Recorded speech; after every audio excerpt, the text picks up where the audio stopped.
Hi everybody, Andy here from Fit Body Strong Mind. Uh, Today I'm going to expand on what I was talking about yesterday. Yesterday I was talking about the mind and how when I'm thinking about the mind and how to use my mind optimally, I think of myself as effectively having two minds, two different parts certainly of the mind. And these are not technical terms, but I think of my mind as being a higher mind and a lower mind. And yesterday I went into detail on how to manage and control the lower part of the mind to basically achieve what you want to achieve. But there's a part that comes before that, before the management of the lower mind. The first key is to harness the power of the upper mind. Now, or higher mind, probably better to term it the higher mind. Now, the higher mind is where all your ideas are, your desires, your wants. The higher mind is the person who's a doer, a go-getter, wants to accomplish things. And that person is often put into the background. We often hide that person, or even worse, sometimes we often hide from that person. We all have dreams, we all have desires, we all have things that we desperately would love to do or accomplish. And yet so many of us live life according to the lower mind. We live life through fear and doubt and anxiety and worry. And so often we just put our dreams and our goals to the background and we pretend they don't exist. And it ends up with many of us living half a life or an unfulfilled life. And so today I want to talk about 5 ways that you can harness the power of the higher mind. Now, harnessing the power of the upper mind doesn't automatically bring success to you in whatever endeavour you're referring to, but it puts you in a place where you're at least got you're coming from a place where you can use the higher mind's power.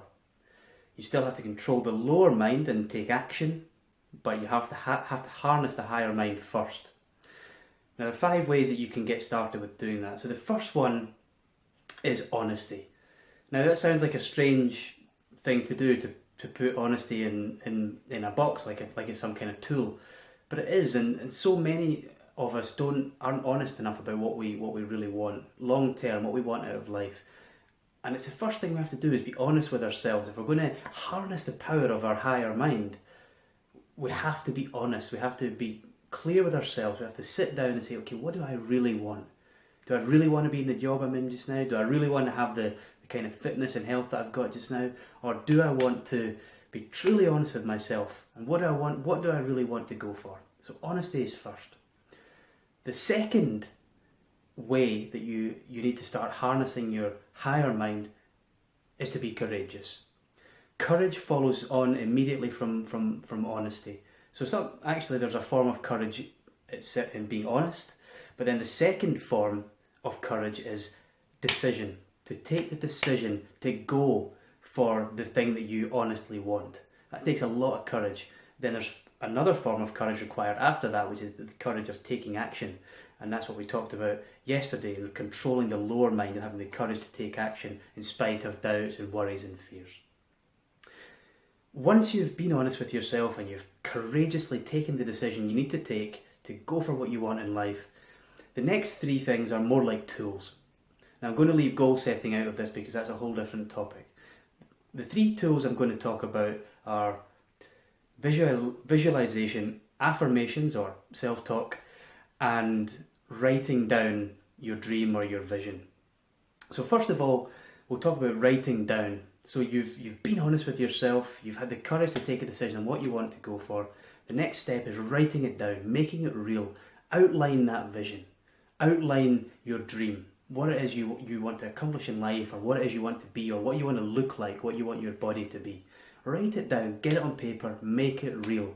It makes it real to your mind, and your mind, without you even realising, will start drawing you towards what you want. Your actions will start to reflect what you've written down, even almost automatically. Once you've written it down, the 4th step is visualization. Visualization is something that many people don't understand. visualization, there's two phases. The first phase is to actually create mentally what it is you want, the detail of it.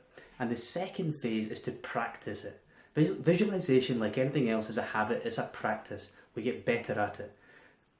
Basically, what you have to do is sit in a very relaxed manner, in a way that you won't fall asleep. Take some deep breaths, get really relaxed, and then allow your mind to think about what it is you want, the body that you want, what you want to look like, or who you want to be, or what it is you want to achieve. And just think about it, just keep focused on it for as long as you can. Even 5-10 minutes is fantastic. The key though is to do it every single day. The key is repetition. If you repeatedly fill your higher mind with that vision of what you want, as time goes on, it'll start to become your reality. It starts to become more and more real, and all the actions that you take start to reflect the vision. But the key is repetition, repetition, repetition. Visualizing once, one day of the month for 2 hours will do very little. Visualizing every day for 5 minutes twice can do a heck of a lot. And the last step is affirmations. Now, affirmations are something which are quite weird to some people, and being Scottish, I actually laugh when I consider the reaction of some of my childhood friends if they heard me talking to myself. But the fact is that we're all talking to ourselves anyway. We're all internally or externally talking to ourselves, telling ourselves things, trying to convince ourselves of things, or basically confirming beliefs that pop up in our mind. So we're always talking to ourselves anyway. So if that's the case, we might as well talk to ourselves positively. And that's all affirmations are, and self-talk. And you can it's basically just simple positive statements. I am this, I am that, I am fit and healthy, I am strong and muscular, whatever it might be. And again, it sounds kind of silly, feels kind of silly saying these things to yourself, particularly if your reality is that you're not yet in the shape that you want to be in. But as time goes on, as you repeat, these things start to feel more natural. Repeat, repeat, repeat over time, and eventually your reality starts to reflect this story that you're telling yourself. And there's lots of different ways you can do affirmations or self-talk. You can, in the shower every day, just repeat a few confidence-building phrases to yourself, or you can tell yourself repeatedly that you are what you want to be eventually. Or you could write down all your self-talk phrases and record yourself saying them, which is what I've done.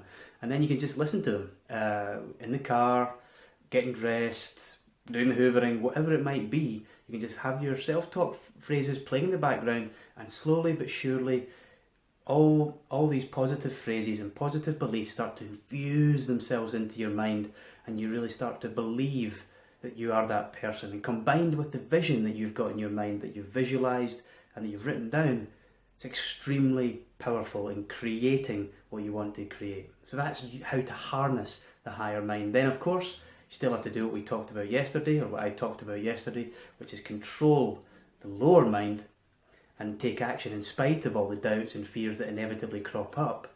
But it's best to harness that higher mind first, so at least you know that you're going for what you truly want. If you want to read the full article, click on the link below the video and enjoy, and please give me any feedback that you have. Thank you for watching.